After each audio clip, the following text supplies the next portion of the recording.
Le choc ne commença ni par un discours officiel, ni par une déclaration télévisée du palais, ni par une annonce publique soudaine, chuchotée à la presse. Il commença dans le silence absolu et suffocant d'une salle de portrait où les chaises avaient été disposées avec une précision mathématique, l'éclairage approuvé par une équipe d'experts, et où le roi Charles III attendait le début de la séance officielle. Puis, une simple instruction d'un conseiller de haut rang changea radicalement l'image moderne de la monarchie. Camilla ne se tiendrait plus aux côtés du roi. Sophie, la duchesse d'Édimbourg, allait prendre place. Charles ne se leva pas tout de suite. Il garda une main posée sur la coudoir de velours du fauteuil à côté de lui, comme si le vide lui-même pesait trop lourd à porter. L'aide de camp parla à voix basse, mais ses mots hurlaient l'effet d'un séisme. Cette séance photo officielle, une cérémonie solennelle, censée projeter une image d'unité, de prestige et de confiance du public, avait été modifiée à la dernière minute. Camilla avait été retirée du cadre et Sophie avait été choisie pour poser. Dans le monde de la famille royale, un portrait n'est jamais une simple photographie. C'est une affirmation de qui est le plus proche du cœur même du pouvoir. Camilla se figea dans le couloir, l'air autour d'elle se glaçant soudain. Elle s'était déjà préparée pour la séance, ses bijoux attachés. Sa posture impeccable s'avançant vers la pièce comme si cette journée lui revenait de droit auprès de la reine. Puis le silence s'éternisa. Personne ne croisa son regard avec la déférence habituelle. Un membre du personnel déposa un dossier, un autre se retira dans l'ombre du couloir. La reine consort comprit la réalité avant même que quiconque n'ose l'expliquer clairement. Il ne s'agissait ni d'une erreur d'organisation, ni d'un retard technique. C'était un retrait délibéré. Le portrait ayant été conçu pour projeter le calme après des semaines de tensions croissantes au sein de la famille royale. Son absence serait bien plus éloquente que n'importe quelle légende officielle que le palais pourrait écrire. Sophie entra dans la salle des portraits sans la moindre trace de triomphe. Elle n'avait pas l'air d'une femme savourant une victoire longtemps attendue. Elle paraissait pâle, prudente et profondément consciente que chaque pas qu'elle faisait vers Charles aurait une signification qui serait disséquée par les historiens pendant des décennies. Cette confidente de confiance avait passé des années à bâtir sa réputation sur les piliers de la retenue, du dévouement et d'un silence stratégique. Mais à présent, ce même silence la plaçait dans la position la plus précaire qui soit aux côtés du roi, à l'endroit précis où Camilla s'attendait à être. Charles lui jeta un bref regard, puis reporta son attention sur le vide créé par la décision du comité. Il savait que le monde entier scruterait cette image à la loupe. Il savait que sa femme ressentirait de la piqûre de cette blessure publique. Il savait aussi que la décision n'avait pas été prise dans un clic d'émotion, mais dans la froide et clinique logique de la survie de l'institution. Un portrait royal est un message gravé dans la mémoire collective d'une nation. Dans cette pièce, 3 individus portaient 3 blessures profondément différentes, inscrites dans le même cadre. Charles portait le fardeau écrasant d'une royauté qui exigeait de lui qu'il sacrifie sa loyauté personnelle à la stabilité symbolique. Camilla portait l'humiliation crue d'être écartée par l'institution, même pour laquelle elle s'était battue pendant 30 ans. Et Sophie portait la terreur silencieuse d'être enrôlée dans un rôle qu'elle n'avait jamais publiquement revendiqué. Charles comprenait le danger. Il savait qu'une seule image pouvait rassurer une famille royale et montrer au monde que la couronne savait encore tenir bon face à l'adversité. Mais il savait aussi que cette image précise révélerait une faille qu'aucune déclaration soigneusement formulée ne saurait dissimuler. Le roi avait passé sa vie entière à apprendre que la monarchie survit grâce au symbole, et à présent, le symbole qui se trouvait devant lui avait été altéré par une main invisible. Camilla ne laissa pas éclater sa colère. Elle ne réclama pas d'audience immédiate auprès du roi, et dans cette première seconde haletante. Au lieu de cela, elle se retira dans une pièce privée, ôtant lentement un gant de soie, comme si le simple fait de se déshabiller l'aidait à garder son sang-froid. Elle avait enduré des décennies de critiques, de distance et de suspicion de la part du public, mais cette blessure était plus vive, car elle était d'ordre familial, elle était institutionnelle. Être exclu du portrait revenait à être effacé du récit que le palais voulait présenter au monde. Pour Camilla, ce fut un véritable électrochoc. Elle avait perdu toute crédibilité. Sophie, quant à elle, ne ressentait aucune joie. Son ascension était le fruit de l'humiliation d'une autre femme, un fait qui la pesait lourdement tandis qu'elle ajustait sa posture devant l'objectif. Elle savait que son nom avait du poids car elle ne l'avait jamais recherché. Sa discipline avait fait d'elle la figure rassurante par excellence à une époque où la couronne ne pouvait plus se permettre le moindre risque de controverse. La décision n'était pas le fruit d'une impulsion émotionnelle soudaine. Elle remontait à un moment précis enfoui dans le temps, survenu des semaines auparavant, lors d'une répétition privée de l'investiture à Windsor.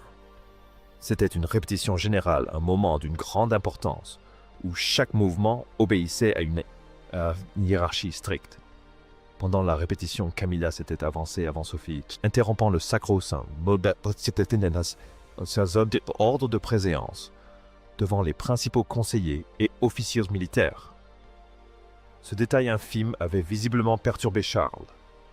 Il n'avait pas dévié de son rôle, mais ceux qui le servaient depuis des années avaient remarqué le resserrement de sa mâchoire.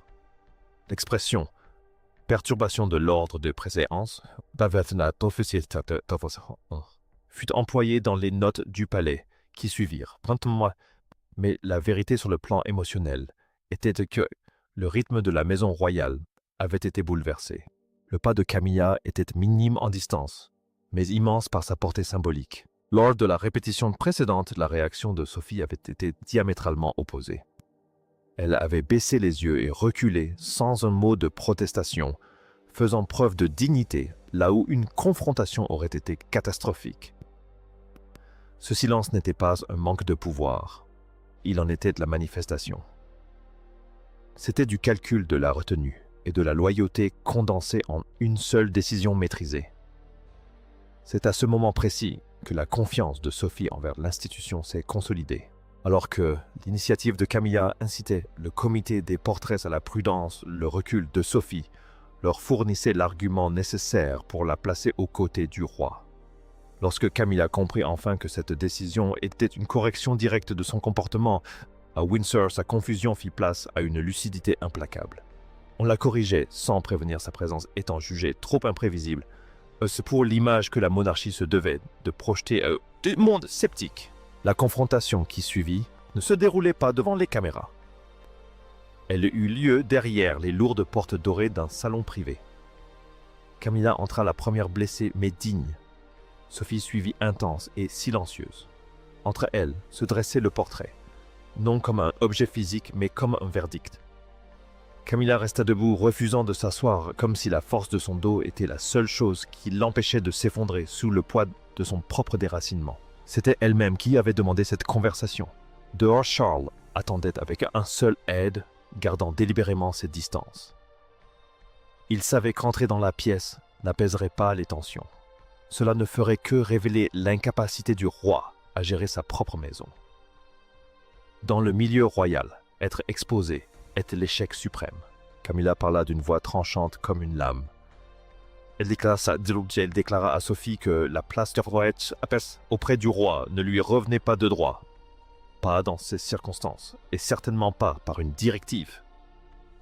Elle n'accusa pas Sophie d'ambition. Elle dénonça une humiliation orchestrée. Sophie répondit avec une tristesse palpable, sans la moindre trace de défi. Elle admit qu'elle n'avait pas brigué ce poste, et qu'elle l'aurait refusé si le système l'avait permis. Mais dans le monde de la royauté, on ne refuse pas un ordre de la couronne.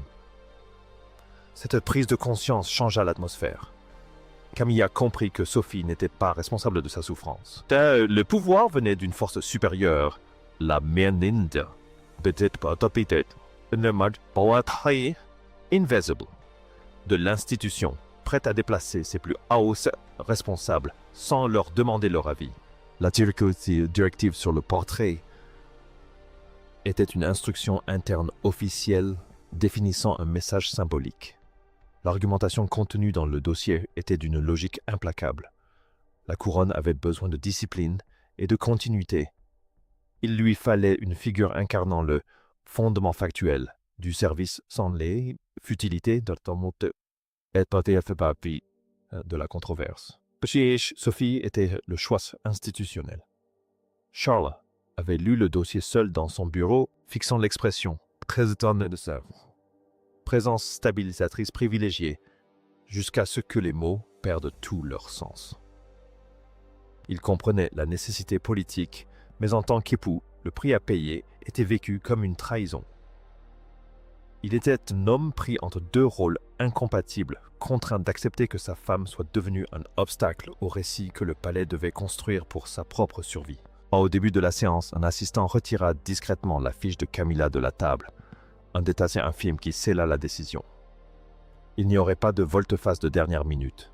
Sophie prit place une hésitation nettant, perçant brièvement sa maîtrise, avant qu'elle ne retrouve son calme habituel. Le portrait se déroula avec une précision clinique. Charles se tenait aux côtés de Sophie, et l'image se forma exactement comme prévu, calme, maîtrisée, et d'une stabilité incontestable. Mais sous cette surface impeccable, les fondements de la maison royale avaient été bouleversés. La reine consort demeurait dans sa loge, ses bijoux toujours en place, une reine sans repère. Lorsque la séance prit fin et que la salle se vida des photographes et des assistants seuls, Charles et Sophie restèrent au bord. Pendant quelques minutes, la monarchie disparut, ne laissant que deux personnes dans une pièce préparée pour l'histoire.